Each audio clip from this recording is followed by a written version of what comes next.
know who's finally caught up to the age of 30 that I'm already in? Do you know who finally has caught up? It is our dear co-host, Nina. She has finally caught up to 30. She is 30. She is thriving. She is fabulous. She is Nina. Let's give her a round of applause to our dear co-host and our friend and rock star, potentially going to play with BTS in the world tour. Maybe. We'll see. It's already manifested. It's already done. It's already happening. I'm already on that stage. On the manifesto. I see you on the stage singing Mic Drop. Maybe what's break? Is it Breaker? Spine Breaker. Ah, okay. Is that the song name? I can't remember. What I'm talking about? No, I think so. It might be. I have no idea. Wait, I'm gonna get it. Spine Breaker. I was right. Damn, yes. Good memory. I know, I'm shocked. Normally, I don't listen to their music all the time. So normally, if someone asks me about an artist and their songs, I'll only mention one and then I blank out and I pretty much just black out because you're asking me a question. Now I'm nervous and now I'm going to fuck it up and now you're going to think a certain way about it. Anyway, it's Nina's birthday and we are celebrating her in this episode. Oh gosh, we are going to be opening those layers of our dear Nina, tapping into her brain and saying, give me your creative designs, give me your creative flow, give us yourself. And that is what's going to be happening. You're going to hear and see sides of Nina that she hasn't really touched on before. Some new things are coming. And oh my gosh, I was so excited. We were meant to do this episode a lot earlier. But lo and behold, Mercury microwaving is in the microwave. So shit just happened. But we made it. We're here. And I can't wait for you to tell people about the things that I know about that now you're going to tell everyone else. Yes. I'm very excited. There's a lot of things that have been in the works over the last few years and a lot of things I'm excited. Some things I'm keeping a secret. You'll have to wait and see. But there's some other stuff that I'm going to announce in this episode that I'm very excited about. And Ashley has been like salivating over. And so I'm very excited to share this part of my life with you guys. Definitely exciting. I'm excited today. We've had a heat wave here in Europe and Germany, if you guys didn't know. And today, Ashley has actually called Zeus for me. And he sent his lightning and thunder and rain. So right now it's a lot more comfortable. And I just want to say thank you from the bottom of my heart and soul. You are so welcome. For the love and support that I feel from this woman and my best friend. And I'm glad I get to record this episode with you. I'm excited. If you can't talk to the people that are meant to, help bring the country to the present times, you talk to the gods and you say, hey, they can't work out how to, make sure that the collective are okay in the heat. So you do it for them. Because clearly, 2026 and there's nothing being done. Yeah, absolutely redonkulous. Nonetheless, thankfully today, there is relief from the sounds of it. Some relief from the heat. For now, for a few hours. I was getting worried. I was actually frantically Googling last night when she was telling me, like, I'm not doing okay. The heat is getting to me, understandably. So I'm there like, what can do? Yes. And then sending it to her, not trying to overload her with guidance, but just being like, have you tried this? What about this? I'm just putting it out there and then you do what you feel is right with these options. And you did a fantastic job. I'm telling you, Ashley, full Aries energy with her. Like if she senses any type of trouble or danger with the people she loves, she's like, I am the person, I will save you. And then she'll like Google, it's like, we're going to do this and we're going to do that. And I figured out this thing and we're going to do this and we're going to do that. And have you tried that? And I love it. I love her proactivity, if that's even a word. I love her proactiveness. Like I just love you. I thank you and I love you and you're an amazing friend and I'm glad to know you and have you in my life and to do this Kickstarts a episode compliment. with you. It's meant to be the other way around in this episode. So to kick that off, I love you. I'll get to it in a minute, but I would love to sing happy birthday to you. Okay. And you can all join. We'll put some karaoke on the screen, the lyrics, and then the jumping thing to let you know where we're at. So you're welcome to join us. Highly recommend, okay? And I'm going to do the hip hip hooray. It's a very Aussie thing, but we're doing it. It's a tradition. Okay? Ready, everyone? 1, 2, 3. Happy birthday to you. Happy birthday to you. Happy birthday to Nina. Happy birthday to you. Habib. Hooray! Habib. Hooray! Hooray! Habib. Hooray! Hooray! Blow out your fake candles wherever the hell they are. Yes. Put it on the manifesto. You did a fantastic job. Happy birthday, my dear friend. Thank you. I wanted to, it's so weird for me to like get the happy birthday song because it's kind of like enjoy your meal. You know, you like have this automatic of like you too. And it's like when you're like happy birthday, I'm like happy birthday to you. You know, I do feel like you would be the person that they give you your meal and they're like, enjoy your meal. And you're like, you too. Yeah, I am. I do it too. Don't worry. You just can't help it when you get that polite and used to saying it and someone's like, enjoy your time in the festival and you're like, you too, but they're actually waiting at the front of the festival doing their job and it's like, just want to wish you a good time anyway. Yeah. Because that's how kind you are. That's how fabulous you are. That's how loving you are. That's how doting you are.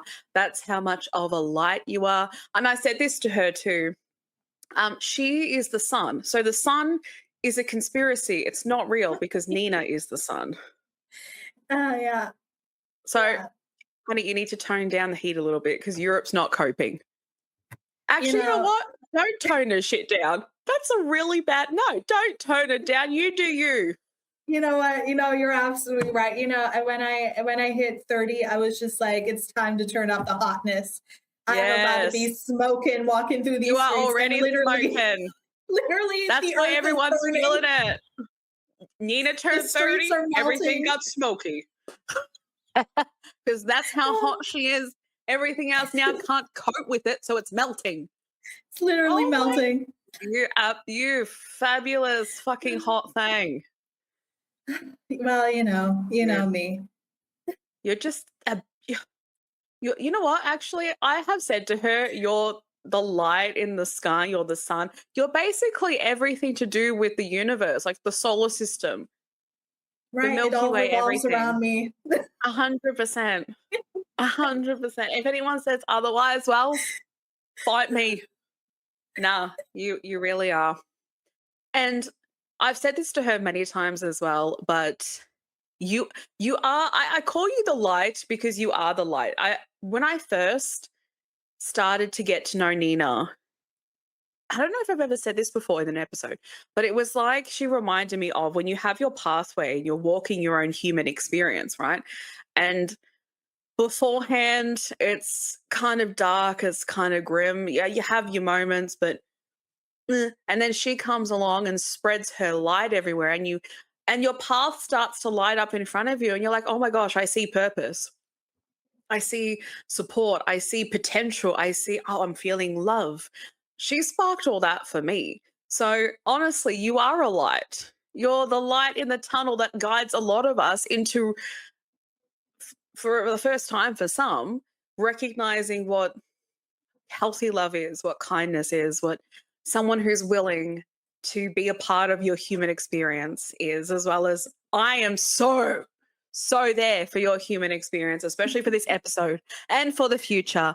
The future of Nina is my investment. The future of your endeavors and what you create and what you're going to unleash onto the world.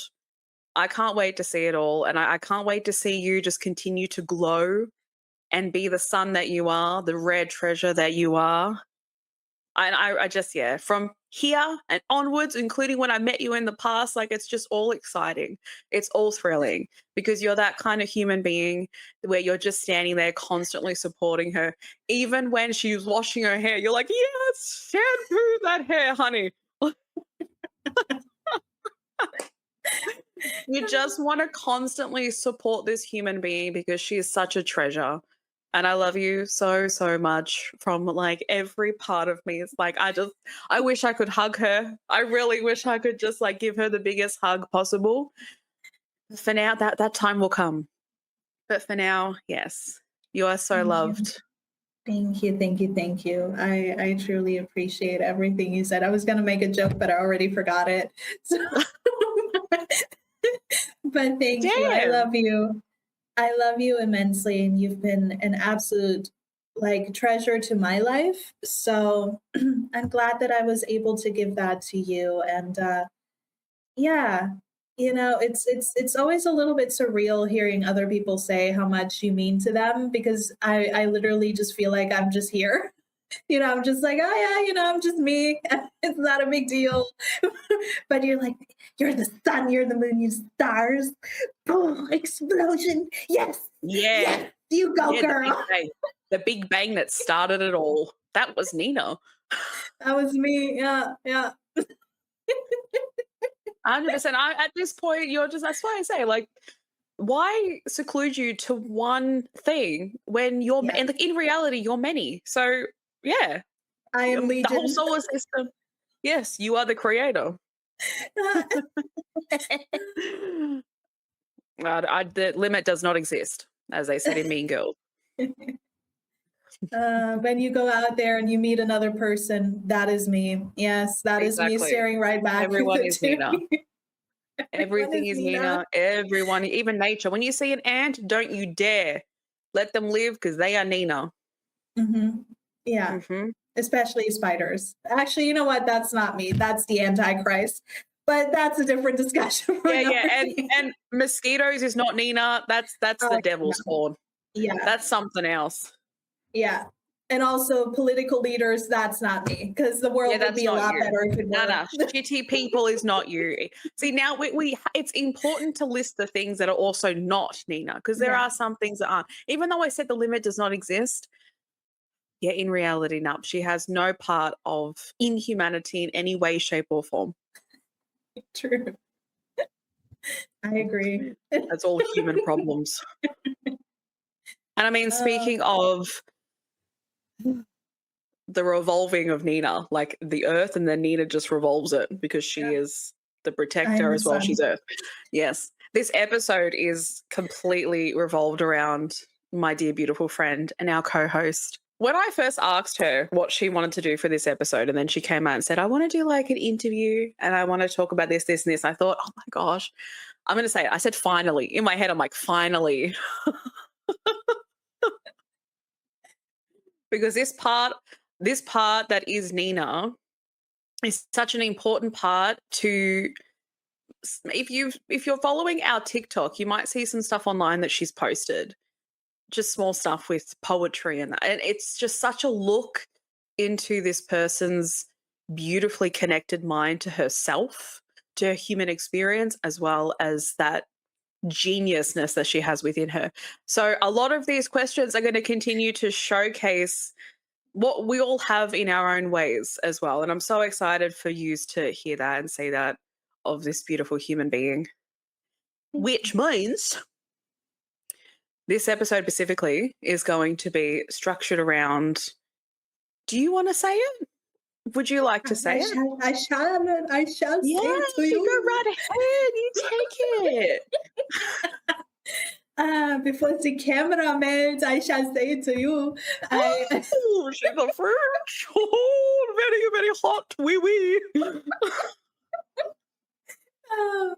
Now today, will kind of revolve itself around my writing journey, me, who I am, what's, kind of everything that involves me in writing and what led me to it and all of that. So if you're interested in hearing about some exciting news towards the end of this episode, I don't know when it will come up, but I think towards the end.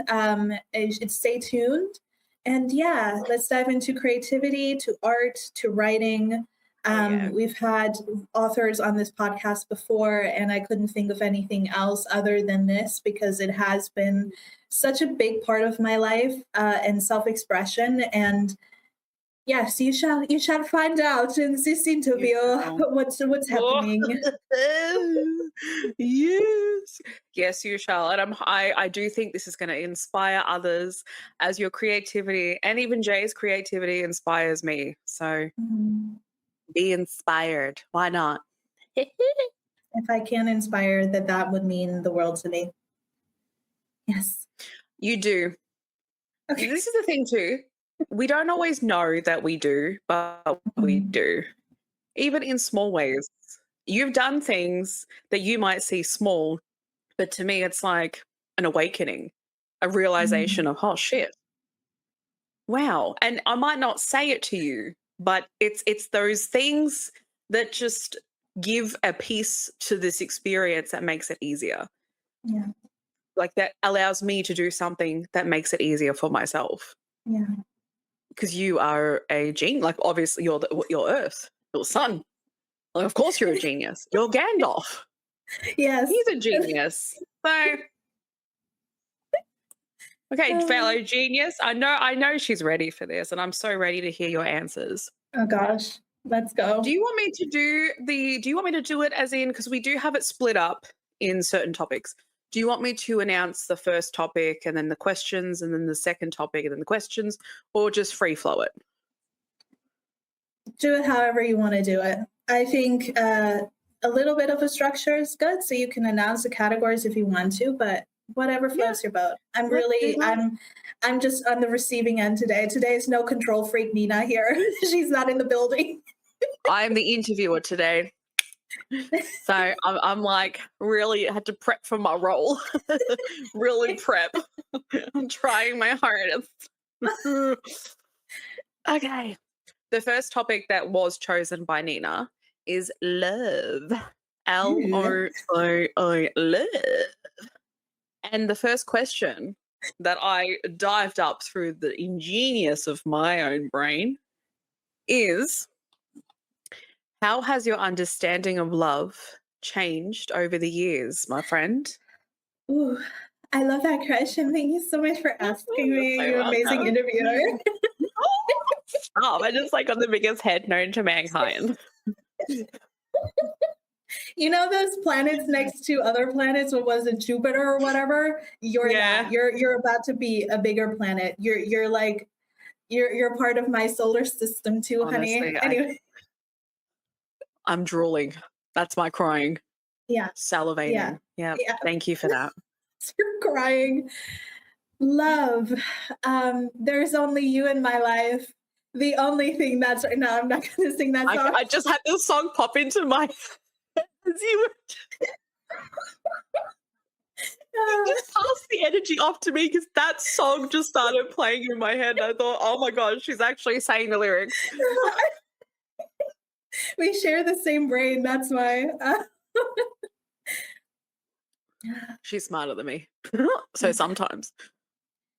Don't nod. We're not going to get into that. No, but love is it's interesting. I definitely think that when I was younger, I had a fixed notion of what love looks like and feels like and who it should be from and where it's acceptable to get it from and where I kind of have to suffice on my own.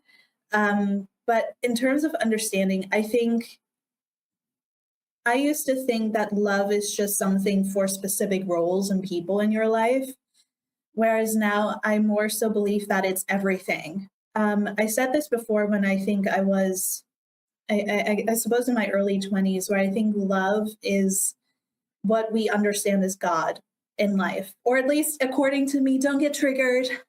Don't get triggered. To me, love is God and God is love. And not in the religious sense, more so as like an energy that permeates every single thing on this planet.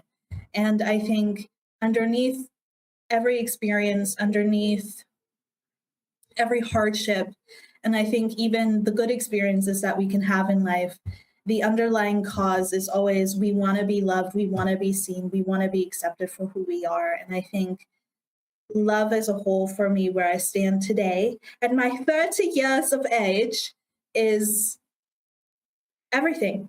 It's so hard to say that more clearly or specifically, but it is. It's everything. It's everything that I live for. It's everything that I'm made up from. It's everything that connects me to other people. It's everything that I want to create more of in terms of energy and opportunities and safety, and just turning it from an energetic thing into a physical thing. And love to me is no longer bound by roles or relationship statuses or anything of that sort. It's more so just the ever permeating energy between all living things, and the thing that I continue to strive towards, because I think rather than saying I want to be this or I want to be that in life in terms of career or anything like that, I just want to be a loving human being and create more of that space within my time span that I'm allowed to be here before I'm, fired and have to go back up there, wherever that there is.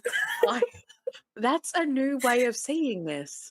Yeah, I've been fired from Earth. And you go back up there. Yeah.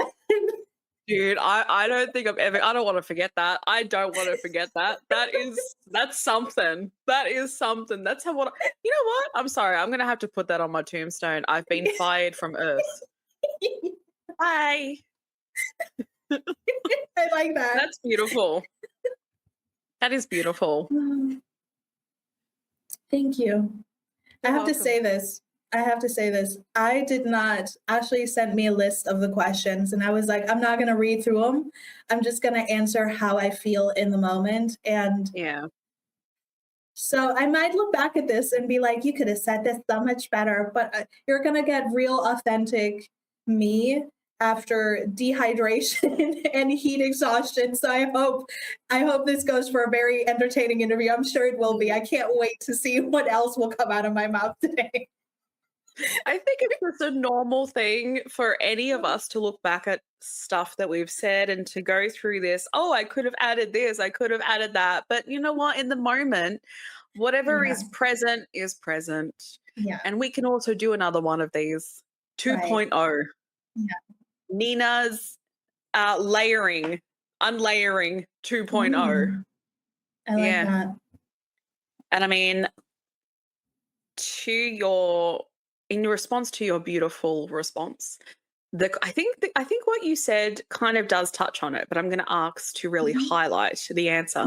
What has love revealed to you about yourself, my friend?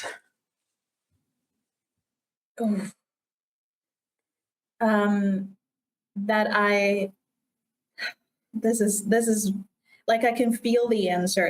To me, this is always the thing. And even with writing, and that's why I'm going to mention it before I answer.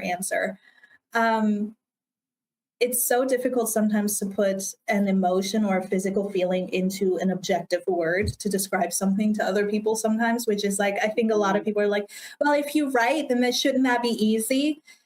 It depends on the emotion. If you've encountered an emotion a lot of the time, sure. But if it's still something that you're figuring out or you're evolving, and it can be a little bit more difficult. And I think this is one of those things where it's like, love to me has revealed about myself that I can go further than what I think I'm capable of, not just in the outside world in terms of how I move throughout the world and opportunities and creating things for myself and all of that, but also my internal landscape.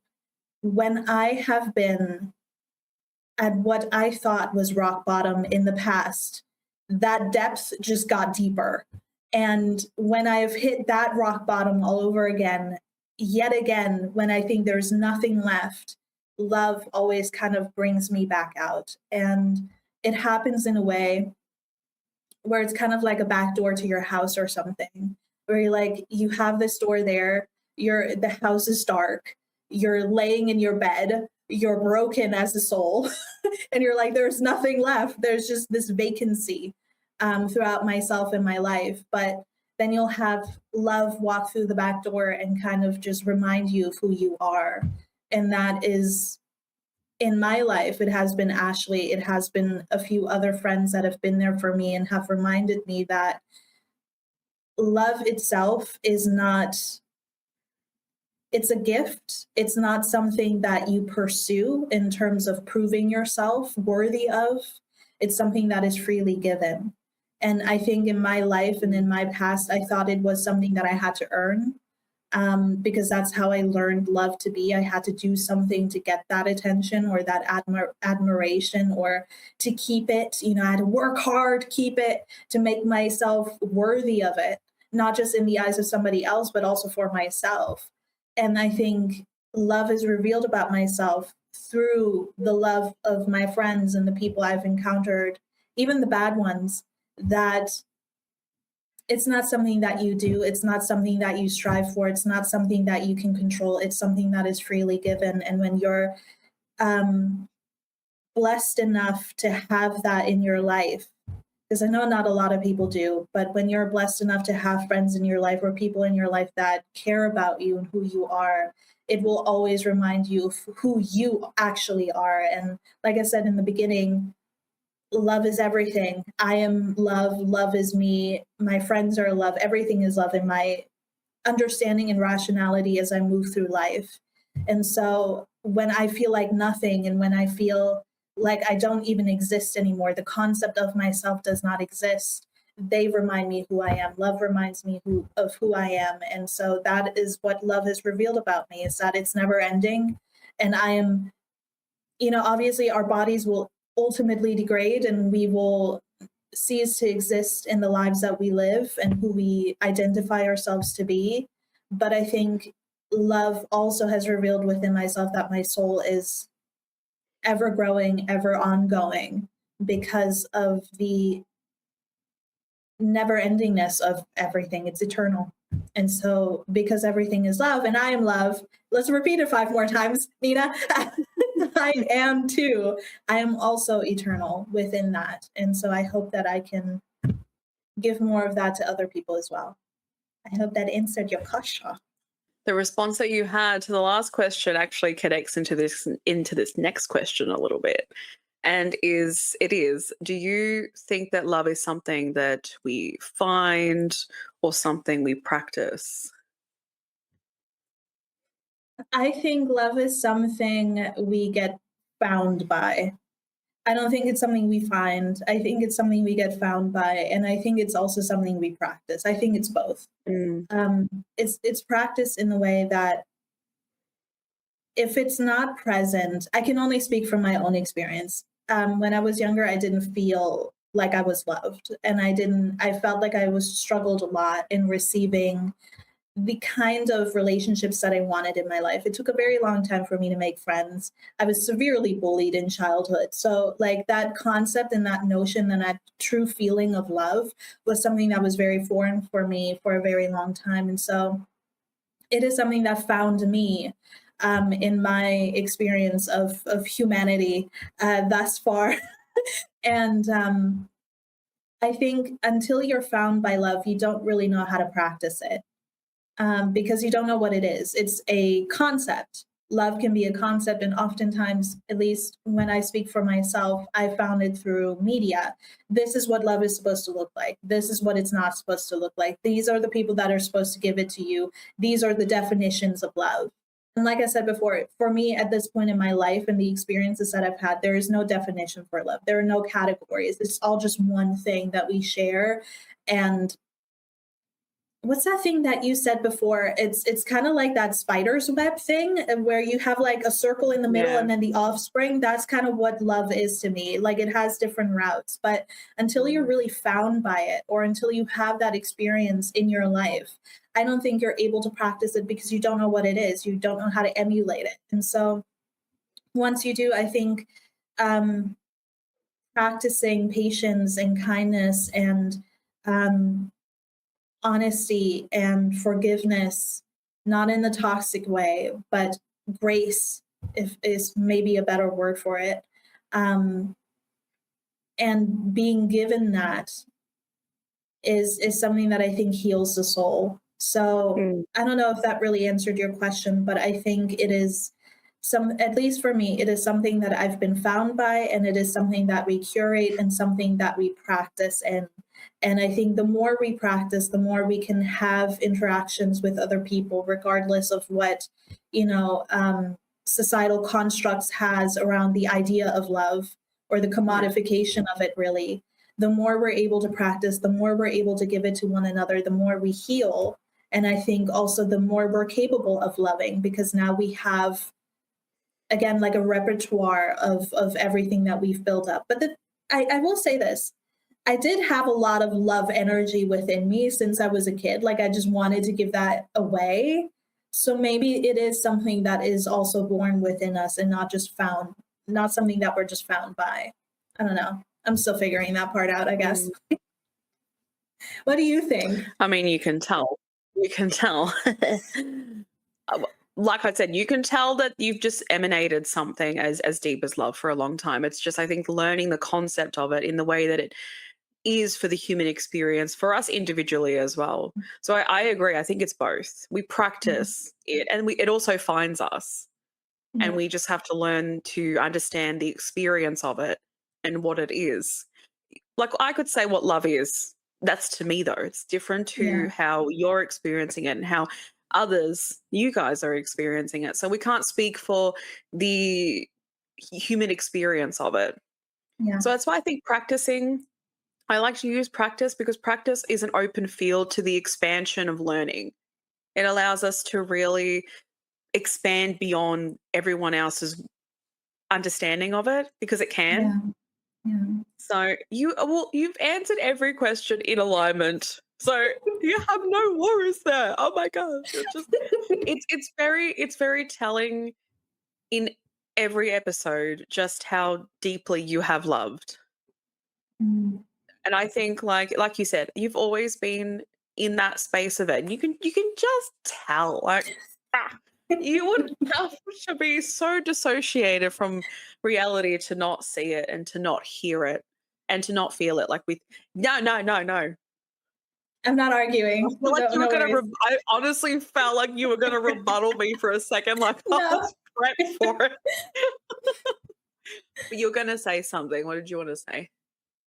I think, though, truly, in my experience of it, I think being a lover, I hate saying it in that way because it's been so, like, capitalized, but being very loving or having a lot of love to give away that you don't really know, at least from childhood and even teen age, not knowing how to use it, give it away, how to, just take it and do something with it, can have a very complicated feeling that comes with that. Like, you feel like you're, like, pent up and you have nowhere to give it away to. And also, even now, as I've gotten older, I think a lot of people have a hard time with people who have a lot of love to give away. Like, I'm not saying I'm a victim or anything like that. Like, oh my God, it's nothing like that. But in my experience, it's not been easy to navigate loving deeply. Whether it's in friendships and family and romantic relationships, etc. It's not an easy thing to do because at least in my experience, I'll speak from not from a you perspective. I can love somebody deeply and be able to see the paths in which something can heal or a person can heal. And the object of my affection may not, because they're not capable of loving in the same way or within the same depth. And I will say this, I think the depth in which you love is also the depth in which you can hate. I think they're equally the same.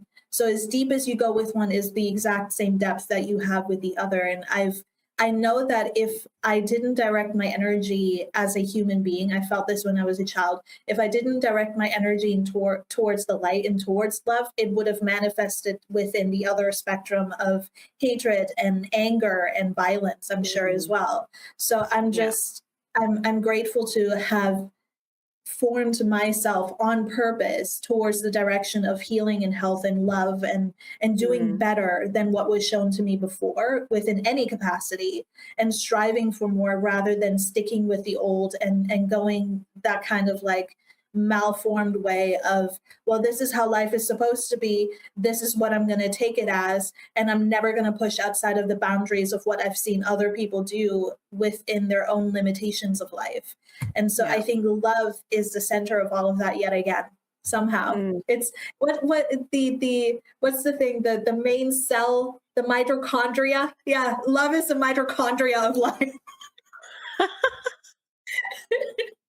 Even in your discussion of forming, I mean, this does open up the next topic of loss and letting go. Have there been any beliefs or identities that you've outgrown? Everything.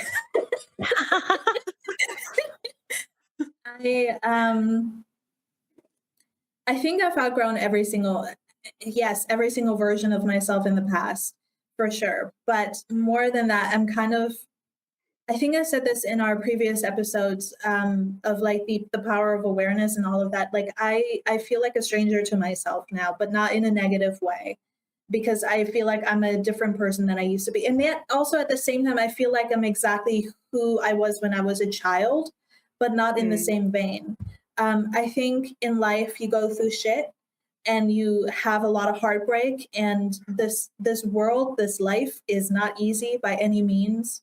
And as I don't quote a lot of movies, but I will quote Rocky with this: life is hard and it will keep you down if you let it. Right. And I've experienced that numerous amounts of times in my life where I did not see what came after the darkness that stood before me. I could not see past the night. And so it was really hard for me at the time to have these, I guess, growing pains within myself. But with each death of my soul and with each death of my past selves, while I don't want to romanticize it because it's not easy and it's something that, I want to say that I barely got out of, but at the same time, I feel like that's probably not true. It's just my own perception of me.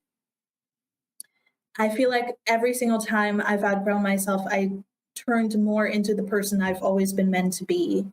And the person that I was when I was initially born. I feel like there are parts of ourselves that we grow with life, identities that we form because we want to assimilate within society. And then we're confronted by those things. We're confronted by our own mask and what we deem as protection and safety for ourselves, or our wanting to belong within spaces and people and environments. I think we get confronted with those things if we are not truthful with ourselves and if those masks aren't actually who we really are and what we're really about. And so it's been brutal over the last 30 years, at least 24, to say that, I've had a lot of internal deaths of myself. But could you please repeat the question for me? Because I lost it along the way. It's okay. Have there been beliefs or identities you've outgrown? I think everything. Yeah, like I said, I think it's everything. I used to think when I was younger that there's a right way to live and a wrong way to live, but that doesn't exist. There's just life and how you move through it. And I think you get kind of like heads up from the universe occasionally, and you have your internal compass that can kind of guide you in terms of what's right and what's wrong for you. But I don't think there is a specific way of living anymore. I think honestly in my life right now, I'm trying to erase any kind of binary thinking as a whole, because it's all just energy. It's all just, for lack of a better word, vibes, and just trying to make something in a world that's increasingly getting harder to live in, at least temporarily. It can get better again. But I think the longer there's nothing in particular that I can say, this is a belief that I used to have, because it's just wrapped up in everything else. It's my whole entire life view. And I can change again, next year or even a few months from now. But I think at this point in my life, there are no rules to life. You just have to listen to your own inner heart and follow what it's telling you. And it's going to be difficult, I'm sure, because this world doesn't like you being who you are. It doesn't like you not adhering to its rules and its structures and its limitations and its boxes. But I think you need to challenge society by being yourself, because if we're all just going to cave inward and wear a mask, and obviously this is, this is within the spectrum. If you're not in a safe environment, keep yourself safe. But I think the more we push the boundaries of what society has taught us who to be and how to appear and how to live life and who to love and what to believe and all this shit, the more we push that, the more we have the ability to create a better world, not just for ourselves, but the people that come after us and the people that live alongside of us. And I think a lot of life is built among the structures of a concept of how to live, because it's scary for a lot of people to think that life is just what we make it. It's scary to think that there are no rules. It's scary to think that we can do anything and be anything that we want. Because for so long we've had to adhere to these rules. Past generations have had to live a certain way. So what are you telling me now? Now there are no rules. I can just do whatever I want. I can wear whatever I want. I can go wherever I want. Yes, you can. You have the right to exist how you want. It's your life. And I've said this since I was a kid. That's why Bon Jovi is like my dude. Like, this is my life and I'm going to do whatever the hell I want to do with it. And I don't care what anybody has to say. And I think over the years I got scared and I got into a bubble, but now I'm breaking out of it and I'm doing my thing. And if you get in my way, I'm punching you in the throat. That's what it is. I'm sorry. I can't help it. Love, light, peace, love, and get punched in the throat. Kung Fu fighting. Huh. Ha. Well, there you have it. Fuck around and find out. Yeah. Don't fuck around, you won't find out. It's quite simple if you think about it. With what you've beautifully elaborated to us, these two questions that I have, I'm going to conjoin them because I think this is a beautiful ending to the topic with everything that you've just said, right? I guess, how do you, with the learning that you've had so far, and I'm sure you know this, has there been highlighted experiences that have allowed you to learn when the time is right to let something go? And was letting it go ultimately a gift? Was it something that ended up being for you, or was it something that you might have regretted? Letting go has always been a gift. And it's really hard for me to say that because I know a lot of people don't like astrology signs, but whatever. I have a Taurus moon and I am very determined. If I want something, I'm gonna get it. I don't care how long it takes. I'm gonna get that shit. That's the type of person that I am. I'm not a quitter. I'm not a give upper. Like, that has been me my entire life. And that's how I've lived my life my entire life. Like, I just don't quit. I don't let go.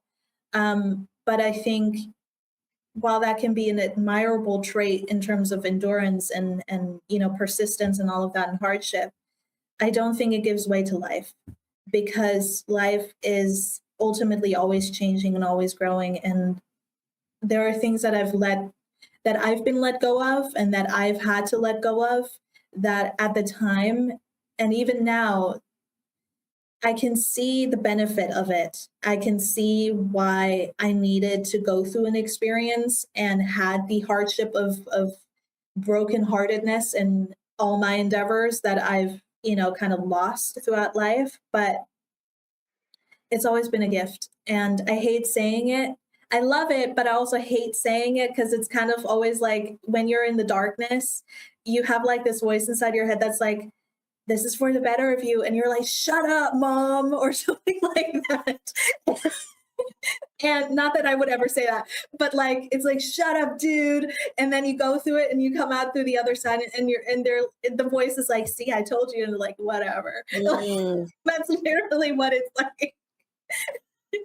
And letting go has ultimately, I'm a big fighter, and I fight for what I love and I stand by that and I fight for what is right. But oftentimes throughout my life, I didn't realize that the things I was fighting for didn't include myself. I didn't fight for myself. I fought for other people. I fought for relationships. I fought for opportunities. And I thought it was for me inadvertently because that's what I thought was right. That's what I wanted to uphold. That's what I wanted to have. Um, but it wasn't, because ultimately you shouldn't have to fight for things that are running away from you. Like if it's for you, it's not going to run. It's not going to, you know, it's not going to leave you. It's going to be there. It's not a fight to keep. And I think that is something that I had to learn along the way. And in terms of experiences, there are too many. There are too many to name, but I think you know when it's the right time to go. You always know, because you'll feel it in either the way of you don't feel connected to this thing anymore, you don't feel connected to this person anymore, you feel more vacant in an experience, you don't feel like you're seen anymore, like you're not even really there, you feel like a ghost. Or it can be a more uplifting thing where it could be this thing of like, you know what, I want to go for something bigger. I'm feeling really inspired by this thing, or I really want to go there. I've had that a lot with like traveling over the years, like where I feel like ultimately called really strongly to certain places where I'm like, okay, it's time for me to go. It's time for me to go there. But it's in terms of more so the sad aspect of things and heartbreak and letting go and being let go of, I think we can lie to ourselves and try to keep shit together for as long as we want to, but you cannot control people, you cannot control life, and you need to let go. You need to just let go. If you're a Taurus moon, if you're a Taurus sun, if you're Taurus anything, Taurus Venus, that's what you are. You need to let go when it's time to let go, honey. I know it's hard, Wow. but you need to do it. Just let that shit go. It hurts more to hold on to broken pieces of glass than it does to let it go. And you cannot put the picture back together. You cannot make it what it used to be if it's not there or if it's not that anymore. You have to just accept it. And I had to come to that acceptance. And even now, there are things that I'm letting go of. There are things that I'm having to move out of.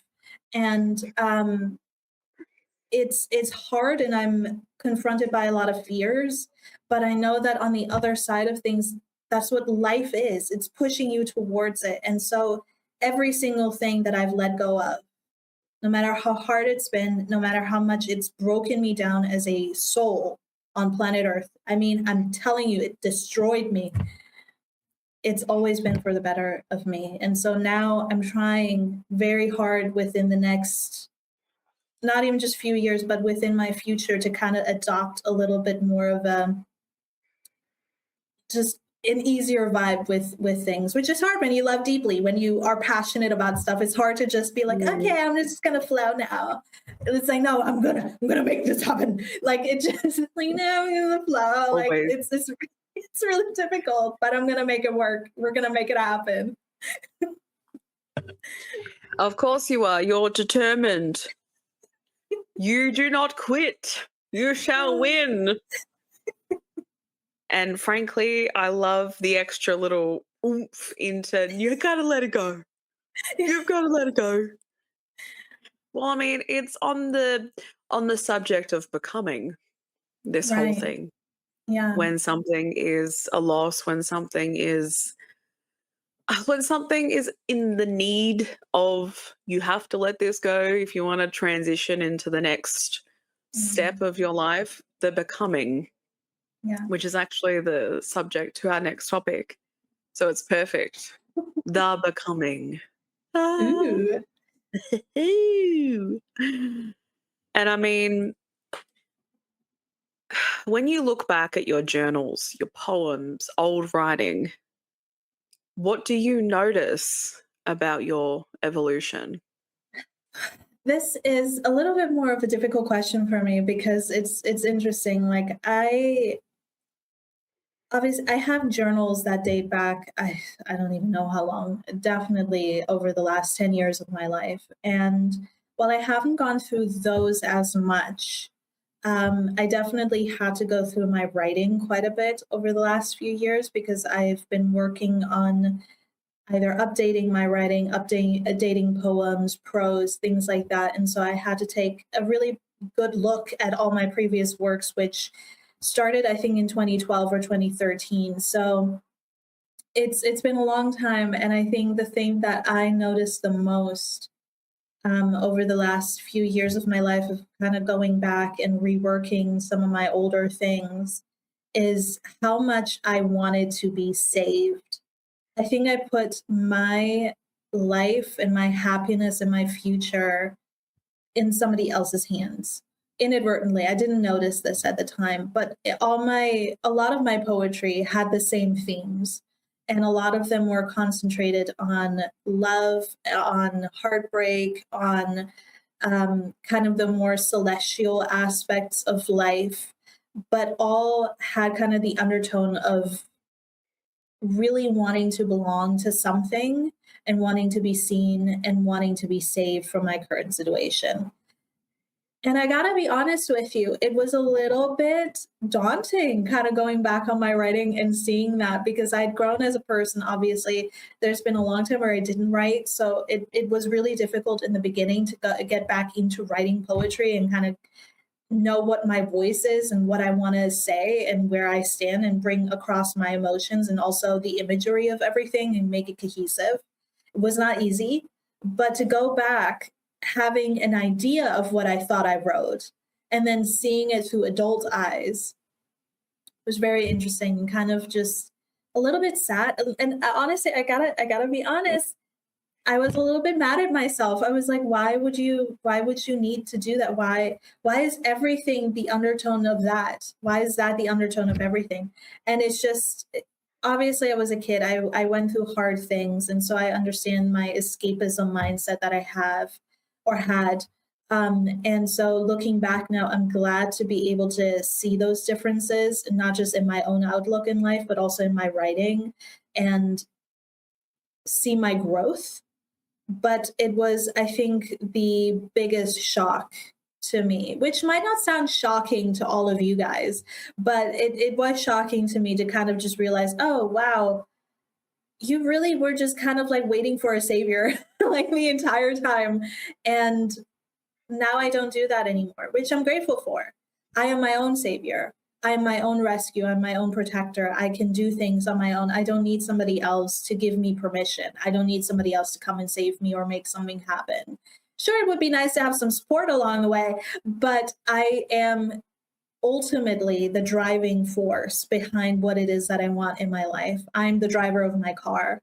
And so I don't need to wait for somebody to magically drop down from the sky and come and save me and make my life livable or ready or perfect. I need to find a way to do that by myself. So personal growth there for sure, but definitely daunting to look back on. Hmm.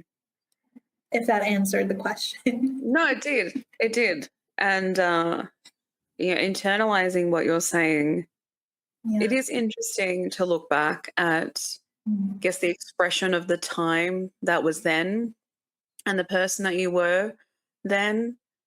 And in a lot of ways, I see why we sort of create through the needs that haven't been met Yeah. to give it a voice in a Yeah. lot of ways. And honestly, it gets us to this point of recognizing just how much of life is taught to put it in the hands of an individual that may do somewhat better with it. That's kind of the taught thing, isn't it? That if you Yeah. give it to someone else, they can do better with it. And it's like, Yeah. well, really, them and I can just, come together and just support, not take over and try to mold it into the version that I have, but just support. They're not essentially going to create it for me. They're not going to do it for me. They're just going to be the supporter that, does make it thriving in many different ways. But the ultimate power is within you. But it's a hard concept for, I think, our systems to internalize, because survival has been built in the way where it's in the hands of other people. And essentially, especially in our day and age, survival is very much projected in that light, that we have the upper hand to how you exist and live in your human experience by controlling certain things that are a human need. I won't go too far into that. I just wanted to have a little say. You're absolutely right. Yeah. I think all of us, unless, you have better resources, I guess, but I think all of us in some capacity have been raised to put our trust and our lives into the hands of other people or other things, establishments. When we go to school, we learn how to listen to the teacher, which we need to in order to learn, but we don't learn to be proactive within our own lives. We learn to be workers for companies, and when we go out into society, we learn how to fit in. That's kind of the thing, right? When we're teenagers as well in high school, we want to fit in. We don't want to stand out, because standing out is a bad thing. So again, it's this subjugation of putting yourself down so it doesn't threaten the overall environment. And so when you put yourself back, and then you learn through various different ways, which I can't think of at this current moment in time, of how to put your life and your faith and your money and your everything into the hands of something else. You export it. You take away your agency. It helps capitalism. It helps people in power who thrive off of that control, or not just people in power who thrive off of the control, but people in your life who have a power control issue. You know what I mean? And so it's just, I think it's something that we learn, and then we outsource our happiness and put it into things where either we pay for it through financial things like capitalism yet again, or we do it within our relationships with people. We want to either people please, or we want to be so seen and loved that our happiness is attaining this person's attention. Then we're worthy. Or when I get this thing, then I'm worthy. But then you get there, if you do, and then you realize I have to find something else to aspire to do to be worthy. And it's like this sick cycle. And I'm glad to have noticed it. And I'm sure in a lot of ways I might still be blind to certain effects of that within my own day-to-day life. But like it's really scary to see how universal it is. Yeah. Yeah. Human beings have a lot of power.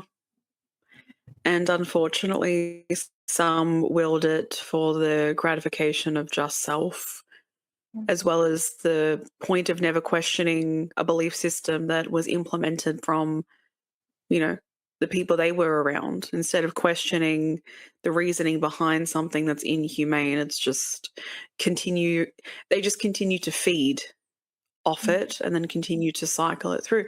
But anyway, it's going to be another one of those episodes. And I think every question kind of just flows into the next one, honestly. And this question is very much on the precipice of, do you think that essentially people, but also yourself, so I guess you can answer individually if you want, do you think that we become who we are through intentionally or through experiences? Oh, that's a good question. You did that.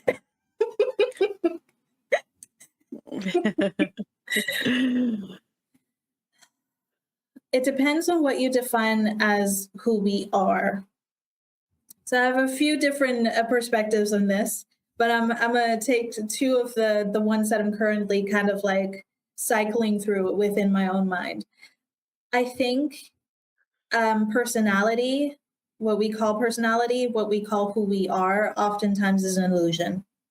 I think it's a notion that we have, but I think it might not be all there is to us. I think it's a hint. We know what we like, we know what we don't like, but I think the things that we think about ourselves as who we are or our personality, they're a lot more fluid than we realize. It's like, oh, I'm not a cat person, I'm a dog person, that's just who I am. Like these things, like Yeah. it's life is a lot more fluid than that. I'm sorry. You might love dogs and that's great, but you might, 10 years down the road, live in a different country, be in a different environment, and cats might appeal to you more. So these things change. And we change and we grow, right?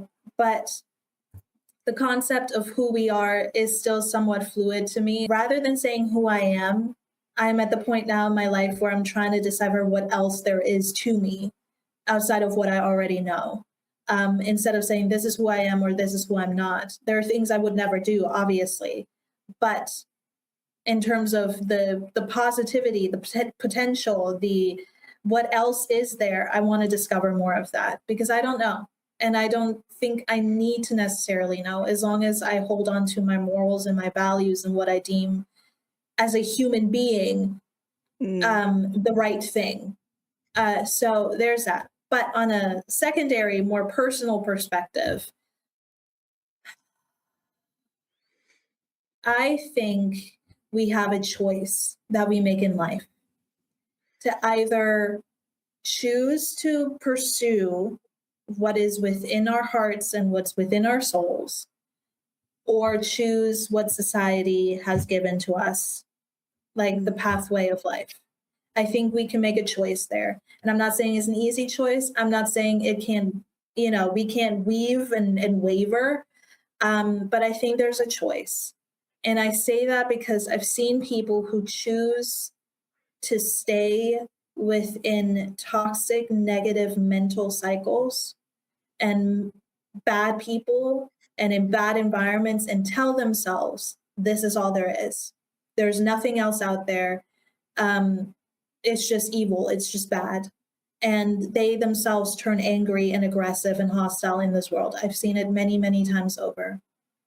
And then I see people who, and I guess this could also go into like limited like mindset, like I don't know what the word is in particular that I'm thinking of, but on the opposite spectrum, I also see so many people choose to be themselves and choose to honor their truth despite the hardship of what society may project upon them.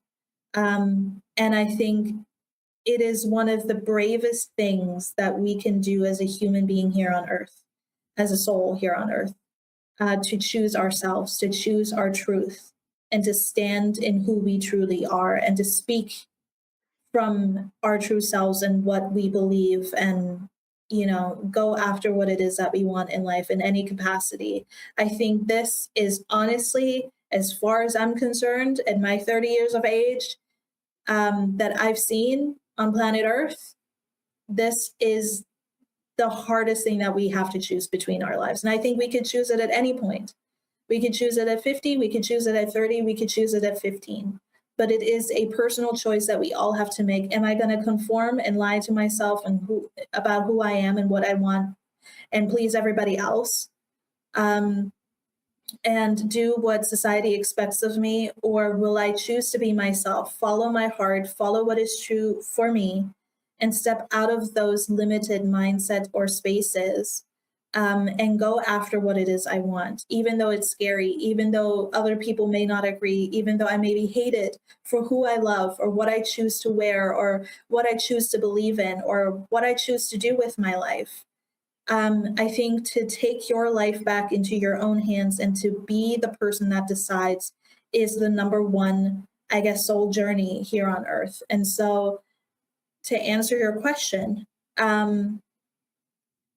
I think it's different with everybody, obviously, but I think it is something, it's a choice. That's what I'll answer with. It's a choice. I don't think it's something that can be decided upon unless we decide it for ourselves.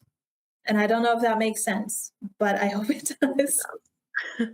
It makes perfect sense. Perfect sense. I think you can be whatever you want to be in this life.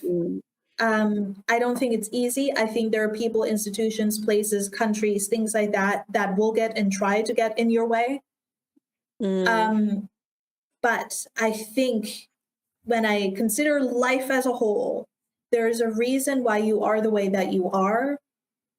And I mean that in the context of what the things that you've dreamt about, the things that you hold within your heart that you haven't shared with anybody else, the dreams that have always been there. I think that's there for a reason. I think you do have the ability to be those things and to become that type of person, to live that kind of life.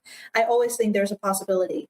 But I think life as it is right now makes it harder to be that way, makes it harder to be ourselves. And when you step out of, like I said, those boxes, those ideologies, and choose to live life as you, whoever that may be, it challenges those people, and it makes you confront a lot more shit than you're supposed to, because there's so many people who have had to live their life despite themselves, who've had to hide themselves, and who are so broken and sad and angry because of that as well, that they want to continue that forward with other people as well. Like, how dare you be who you are when I've had to struggle being who I am, and if I've had to conform. I said this in the last episode too, I think, but this is on a more identity level.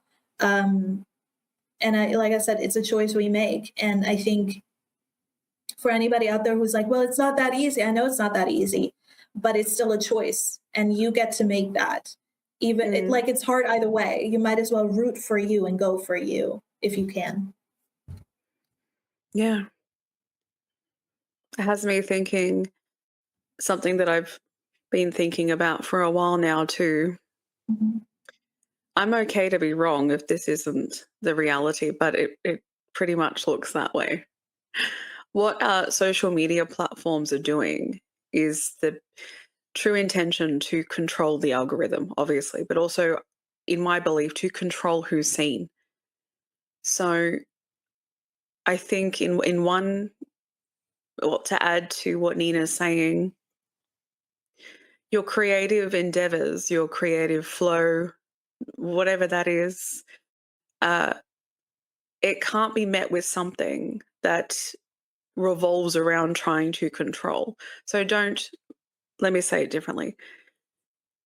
Practice to not compare your creativity to something that is trying to control how it's seen. It doesn't speak for what you're creating. It doesn't speak for you. I know that people get down on how it's seen and how I guess the algorithm treats it and stuff, but I see it more that it's them, not you, in so many different ways. And so just wanted to put that out there as well, that you can't compare what is a human creation from the individual self to something that is based on human control. Like, the whole point of it is to control how the collective is, who gets seen here, who gets seen there. And obviously they prioritize so many different things that aren't in alignment with your creativity. It's just more like you're on these platforms to express and to, have people witness you in these ways. But they essentially want to hold that and basically say to us, we are the ones you need to rely on. But they don't, in reality, they don't speak for something that is beyond themselves, really. Yeah. Just to put that out there as well. 100%. And I mean, these beautiful creative endeavors that you have, that people have, really does bring us now into the next topic, which is her writing journey. As we continue to unfold the layers, I really feel like a lot of layers have been peeled back already. But for this first question to get us into the topic, when did writing first become more than just a hobby for you? I think writing has always been more than a hobby, and I just didn't notice it. I think it's been a way for me to cope Mm. with feelings that I Mm. didn't know how to explain. Um, because it's funny when I think a few years ago, I can't really remember at this point anymore how long it's been actually, when I was at my like most broken self thus far, to be continued TBH. When I was at my most broken, I had this really weird, like again, this pent up feeling of like, I need to get this out. I need to express myself and I don't know how. And eventually I picked up like a pen and paper and then also my laptop because I'm not from the 1800s. I I picked up my laptop and I just started writing poetry. I started writing poetry and it made me feel better. And that's when I realized, oh, this has actually been a big method of me releasing what I cannot name in any other way. Like you can talk to Mm. people, you can cry, you can laugh, you can dance, you can have all these physical things that you do, but it cannot, at least for me, it never really touched the inner world of my emotions in the way that it did when I wrote poetry or prose or even journaling. Like, it didn't really do it for me. At times it helped, but it is, I don't know what it is about poetry because it's really hard for me to write songs, for instance. I've written a couple, but it's really hard for me to do that. I cannot express myself in that way. But poetry for me has always been this form of release and emotional um, exploration within myself where I can safely feel and try to identify where something is coming from and try to relate without trying to control. And even painting, but I don't do that as much anymore. So it's just it's one of those things that I think has always been there for me. I just didn't realize it at the time. Mm. How has your creative voice changed over time, especially with what you were talking about when poetry gave you that expression for how you're feeling? So, how has that shifted itself as you've grown? I So when I was younger, I wrote, I think, up until I was like my early 20s, and then I stopped for a very long time. And I think the last maybe 3, 4 years, I got back into writing, and it was really hard to the point where I was like, I think I lost it. Whatever I thought I had when I was younger, I lost it. Like I said, I went back and I re-looked, reread, reworked a lot of my old poetry, and then I realized, ooh, this is not what I thought it was. So I will say first, I think my writing quality has improved for sure. But two, in me starting to write again after so many years of not, I've been able to articulate and explore in a different way my emotions than I used to. So my writing now has completely changed. What used to be centered very much upon pain and self and wishing and wanting something to like be fulfilled within me, I now write from a place of I've been through this. I've experienced I experienced what this is. This is how I see everything connecting to life itself, like the universe and everything, like truly everything down to the microcosm. And this is how I'm expressing myself within this now. Um, and that's kind of what changed. Like I went from self to more so the collective experience within my writing, or at least I aim to do that. And it's I'm not going to say it's harder.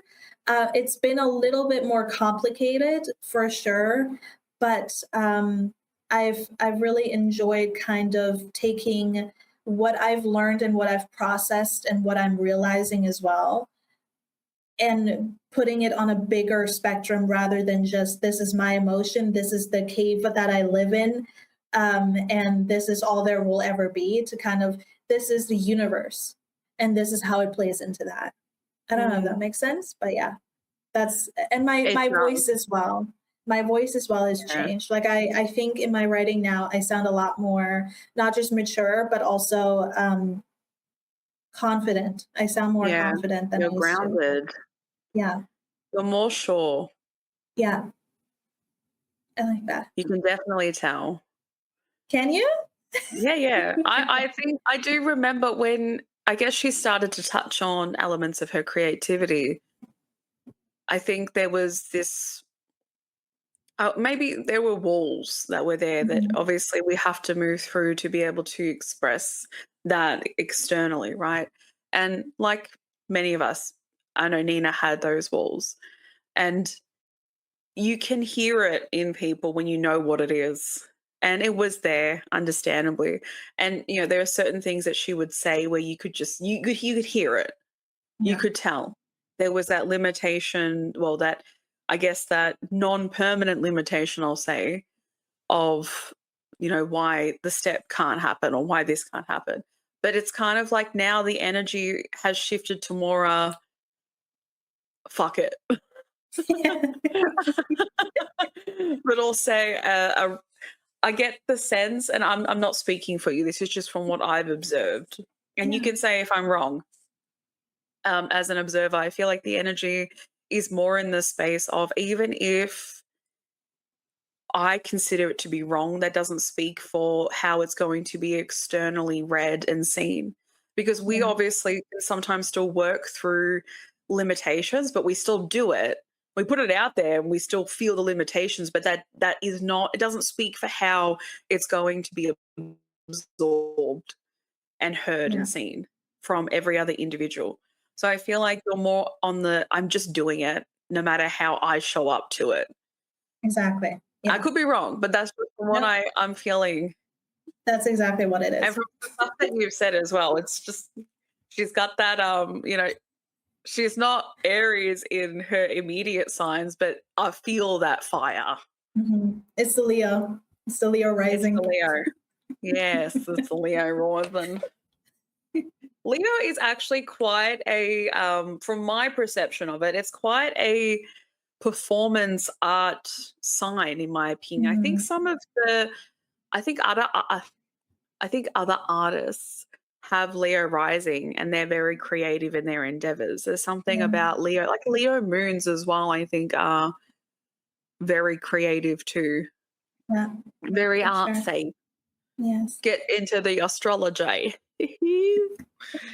And also getting into the fact that something exciting, technically it started last year, but I'll let Nina tell the story of it. But something exciting was published around the start of April. And she had her, I don't know if I'm saying it or if you would prefer to say it, because obviously I have questions in Yeah. alignment with it. I'm going to say it and then obviously ask you the questions and then you can fill in the major Yeah. details. But she got her first poem published by the Wild Siren magazine. And essentially the journey started last year, which she will touch on.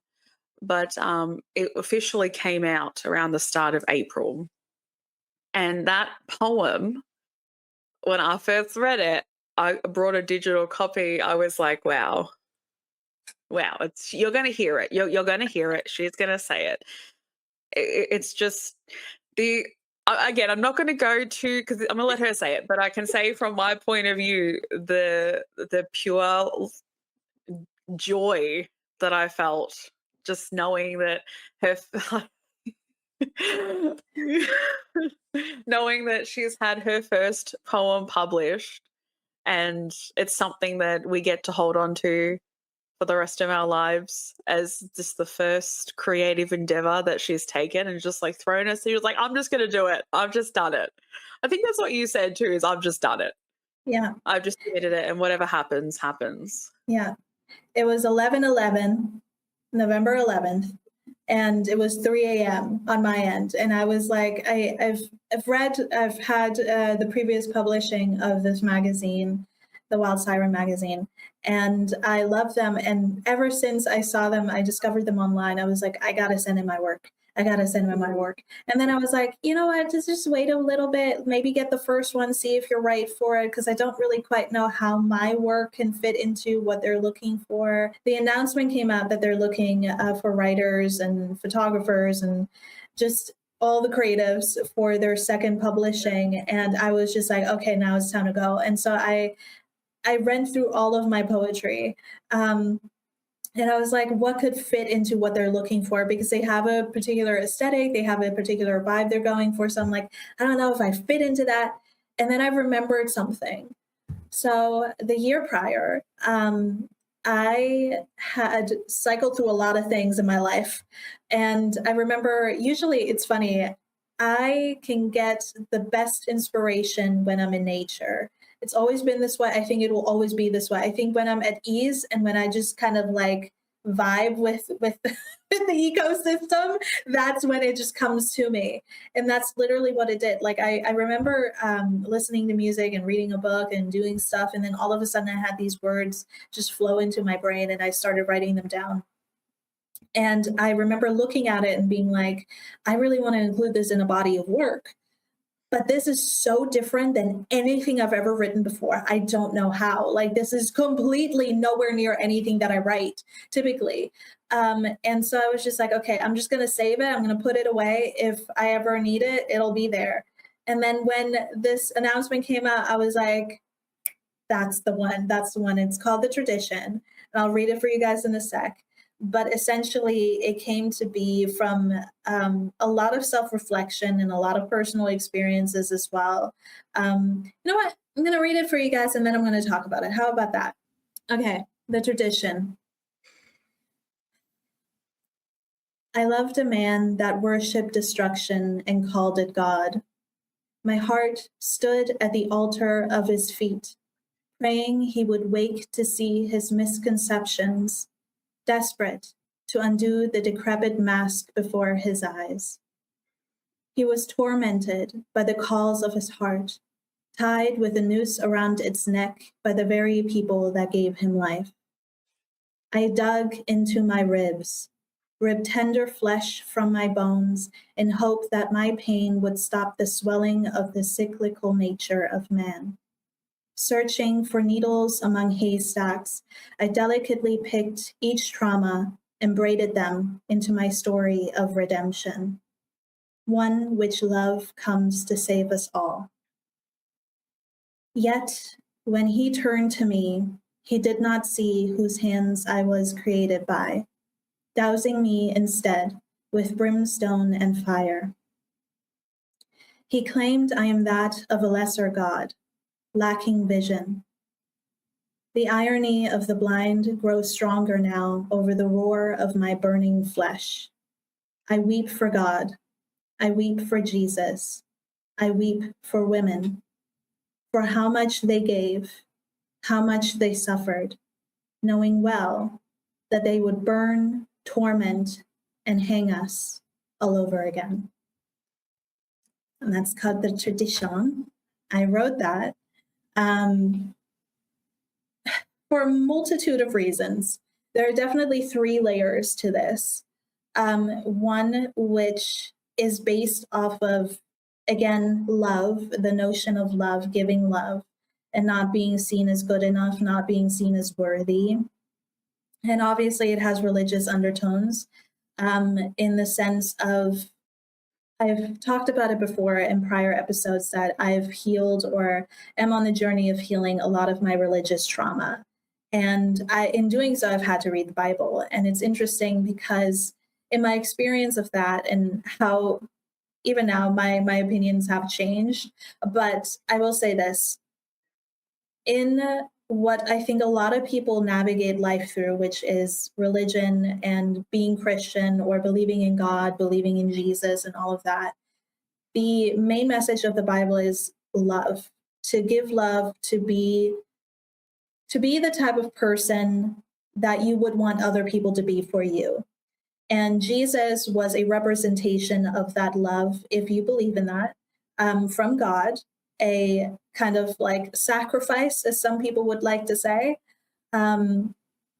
of the pure perfection of what love is in a human form, right? Jesus was there to bridge the gap between belief and higher self, and let you know that you don't need the church, you don't need higher ups, you don't need officials to reach that alignment, that enlightenment, if you will.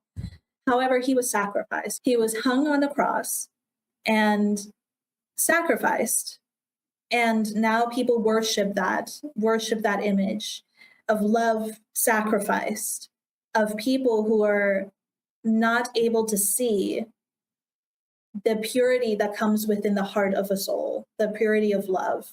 They sacrificed it. They burned it. They burned women on a stake back in the 1800s, 1700s, whenever that was, and claimed that women were witches, when in fact they were simply.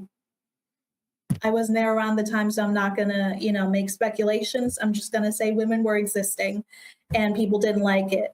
People didn't like women having autonomy, so they called them names and burned them.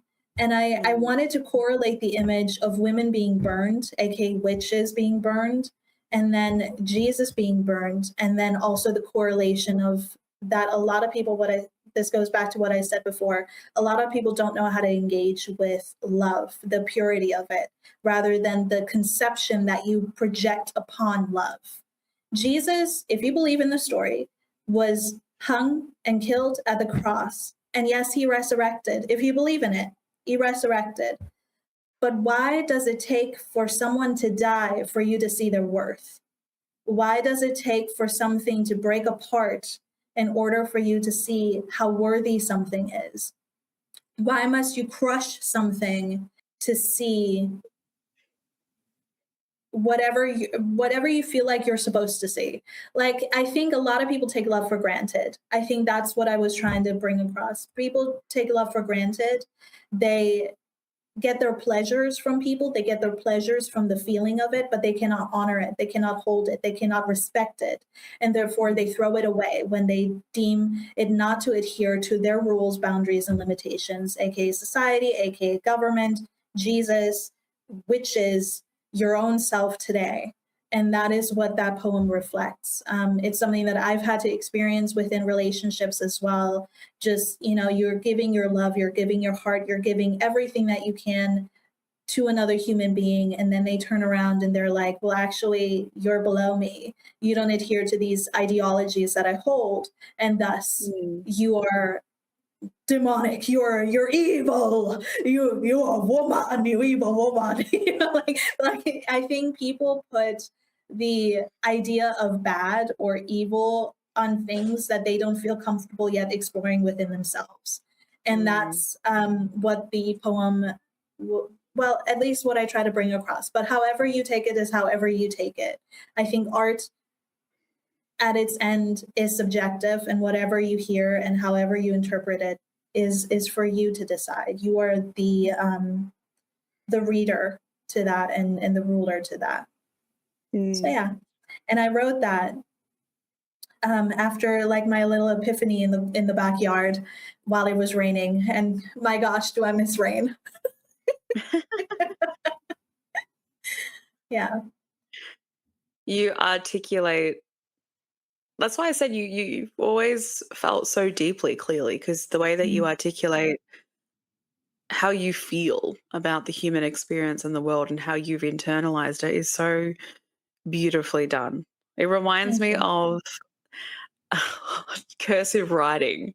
The softness. There's forms of cursive writing that just have this softness and a flow to it. Not the ones that are so like ha la la la la.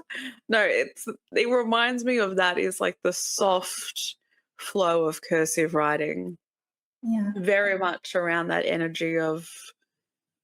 It's funny because you're talking about like witches and the burning of women, and yet it gives me a very timely, old-timely vibe. It's interesting to me because when I finished writing it, I didn't feel like we were much different. I felt like we were back at the same spot. Like I was there with those women being burned. That's what I saw. Like I didn't feel a difference, but it's like time collapsed within itself.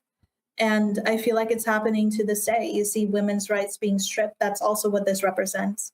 Or at least what I'm trying to incorporate within my poem. You know, we have women being stripped of their rights every single day all across the world. Women are still being sacrificed. Women's lives are still being lost due to violence and greed. And again, objectification of what a soul, love, a person, whatever you define it to be, is supposed to be, rather than honoring what a person is, which is what God is, which is what Jesus represented. So how can you be what you say you are and then stand for everything against it? That's also the opening line. I loved a man that worshiped destruction and called it God. Like you look at what you deem as acceptable, but you look at what you deem as good, but you do the opposite. Yeah. I just find that strange. I completely agree. And as I said, beautifully articulated, my friend. And I mean, I do have a question aside from what I had here, because it wasn't in alignment with, you know, what state were you in or what were you doing when you first wrote the poem? But she answered that. So I guess the question is, how did it feel to see yourself published, to see something that you've put to paper on a random day, sitting out, flowing with nature? How did it feel to see it published and to know that other people have read this beautifully crafted poem? It was the very first time I ever reached out and took a leap of anything creatively. And to know that it worked out was one of those moments where I was like, I'm meant to do this. You know, like sometimes I think oftentimes when we have dreams and things we want to do, I don't know, we have like good days and we're like, yeah, I can absolutely do this. And then I don't know if I could do this. I don't know if I'm cut out for this. I'm sure other people are so much better at this than I will ever be, blah, blah, blah, blah, blah. And then I tried and then it worked. And it was my first try ever, ever in my whole entire life. And so I was like, oh, okay, so I should listen to that feeling that's like telling me to do stuff. Okay, I get it now. Thanks, universe. So it was that, but also the founder of the magazine was incredibly kind. I love the whole thing of the magazine. I love the particular one that I got published in, like my poem got published in, because it's full of music and interviewing artists. And I was just like, dude, this is so up my alley. Like, I'm so excited about this. I'm so excited for them. I'm so excited for the poem itself and everybody else that got to be a part of it. I truly, it's been an amazing experience, and I can't wait to keep going and to publish more in the future, which, I don't know, should I say it now? Should we say it later, my friend? Because I don't want to hijack your interview. Girl, this is your thing. You flow with where you want to flow. But I know what you're talking about, and you're welcome to blaze the trail. Well, guys, I am publishing a poetry book. I'm wanting to get it out later this year, if not next year, mid next year. That's kind of the time frame I'm going for. I've just wrapped up writing it, editing it, which was a hell experience, but I got through it. And I can say at this moment in time, initially when I started writing it, I wanted it to be kind of like a bucket list type of thing, where it's like, I'm just going to do it because it's been something that I wanted to do my entire life since I was a kid. And so I'm like, okay, I'm just going to put a collection of poems together that I wrote over the years, and I'm going to publish it, and that's going to be it. And then I'm going to move on to the next thing. That quickly turned into something else and turned into a much bigger project. And now that I'm done writing it, I can confidently say it's been the best thing that I've ever written. It's cohesive, it works, it's a flow. And just like the sections of this episode, which is why I suggested it to Ashley, it is also very much connected to the actual essence of the book. So I'm very excited for you all to read it when it does come out. I'll keep you updated with that. But yes, there is a book coming, and it's just by me. Human made, by the way, all me, all struggled, all white-haired, all stress, all sleepless nights. No, I gotta change this blood, line. sweat, and tears. Yeah. Oh, I'm excited. When you're trying to perfect your craft, it is without the physical blood, sweat Yeah. and tears. Yeah, for Mm. sure. I mean, I've got some questions for this book, and obviously it's your choice how, Yes. like, what you want to answer, right? When this book is given to the external world for us to lay our eyes on, because I'm just overjoyed. I'm overjoyed for her. What do you hope that readers will take away from this book? I hope first and foremost that you feel less alone in the world and your experience of life. The book itself is centered around love, around the many. Surprise, surprise! It's what we've been talking about all this episode. It's centered around love, but not just romantic or familial or friendship. It's universal. It's everything, as I've said in the beginning of this episode. And so it also delves into each season of love, which I won't get too much into because I want you to be surprised a little bit. But it's very much a flow. It's circular as everything is in life. There's never an end. There's never really a beginning to everything either. An end is just another beginning, that kind of a thing. Everything is eternal. And I hope that in your experience of living life and loving and being who you are and being brave in who you are and who you love, that you feel less alone in that experience and that you feel, whether you're deeply and happily and emotionally up there in the clouds, you're living your best life, or whether you feel like you're underneath the ground in the darkest layers of hell. I hope the book can be a friend to your heart, whether it's aching in joy or aching in sadness. Dude.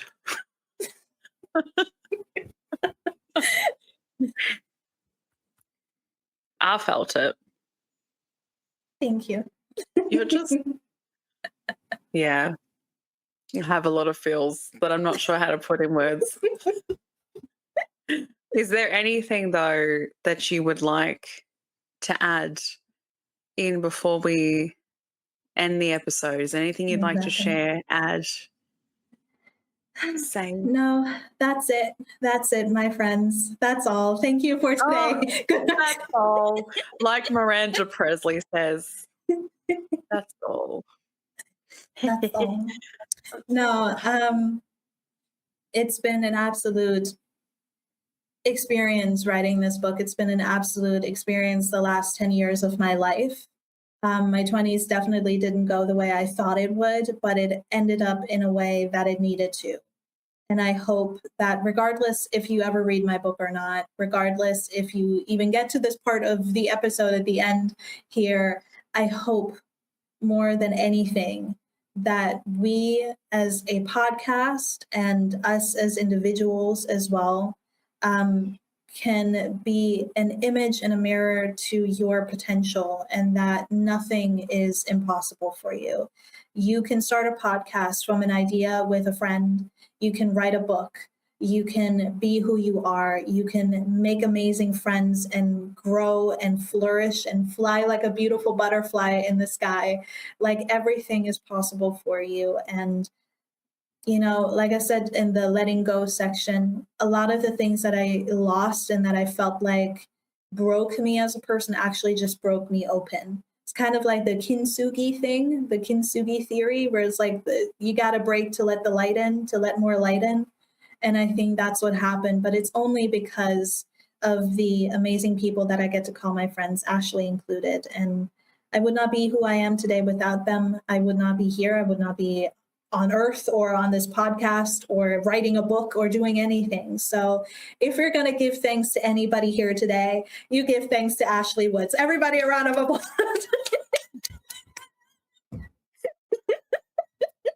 Always.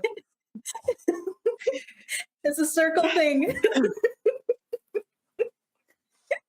Throw it back. No. I mean, the thanks is nice, but we're gonna just take that and we're going to give it back to Nina because the magnificent woman that she has is going to continue to enlighten us with her words, honestly. That's why I was saying at the start how excited I am to be a part of this and to be able to witness something so beautiful continue to grow in the non-linear space of that. Like, who fucking says it's limited to something? So I'm so excited for you, my friend, and this magnificent episode of your freaking deepness has really just exploded it. And I hope if you've made it to the end, I hope you have, because I mean, when this book comes out, obviously it will be announced. Mhm. I don't want to make assumptions for anything. So I'm just going to look at you. I will give you you all, a little insight what the book is called, but it's called Return to Sender. And I won't elaborate more on that. It'll make sense when you read it, but at least I hope so. I feel like one of those movie interviewers where it's like trying to bribe the actors to try to get like the real interesting scenes out of them. And we just got the title. Yes. We got the title, Winner, Chicken Dinner. Yes. Thank you for everything for this episode, for enlightening us with you, your becoming, your now, and just this journey in general. Yes. I'm excited for you, my friend. I'm excited for us. I'm glad you get to be a part of it and get to go into the future with me. You know, there's a lot of things I got left behind in my 20s, but you are not one of them. You will continue forward, my friend, until the next round, until the 40s. Oh, don't worry, I'll always be there. But in this case, like, the spotlight is on you, and it's on you. Okay, she doesn't want me to. I'm in my head. I'm still sharing it. There's two spotlights right now. She's thinking it in the sharing aspect, and I'm kind of like, honey, sharing is passing it on. You know, is sort of allowing each other to bathe in it. So I want you to be bathed in the creation of what you've created. Okay. I want you to bathe in the glory of your self, honestly. So rain on me. It's raining creativity. Hallelujah. It's raining Ninas. Amen. Oh gosh, can you imagine that? A Nina for all. The world would be such a beautiful place. It'd be a little bit creepy for me to see another me walking around. It'd be a what? It'd be a little bit creepy to see another me walking around. It'd be like that Spider-Man meme, like wait, what? You know, when all the three Spider-Mans like looking at each other, pointing their fingers. Or instead of like all these Ninas, just sort of like what rains down is just your characteristics and your personality traits. Like that all rains down. All right. And the world is loving, the world is caring, the world is accepting, and kumbaya from there. Yes. World peace has been achieved. Oh my gosh, your Miss Congeniality, you're the winner. She's beauty and she's grace. She's Miss World State. I'm breaking the crown and throwing it into the audience. I'm the bodyguard that's not letting anyone come and trample you to try and take the crown. I'm watching you, Sasha. All right. Well, thank you for this wonderful interview. Honestly, your questions were amazing. You did a great job, and Barbara Walters would be proud. I was just about to thank you for being on the show. Thank you for having me. Thank you for this episode. Thank you for your vulnerability, your becoming, and for Nina. Thank you for Nina, everyone. Thank you to Nina. Thank you, Nina. Thank you, Nina. I love you so much, Nina. And to you all, thank you so much for watching if you've made it this far. Hopefully you have. Yes. But thank you for watching. And until next time, our friends, happy birthday to Nina. See you next Bye. time. Bye. Bye. Bye.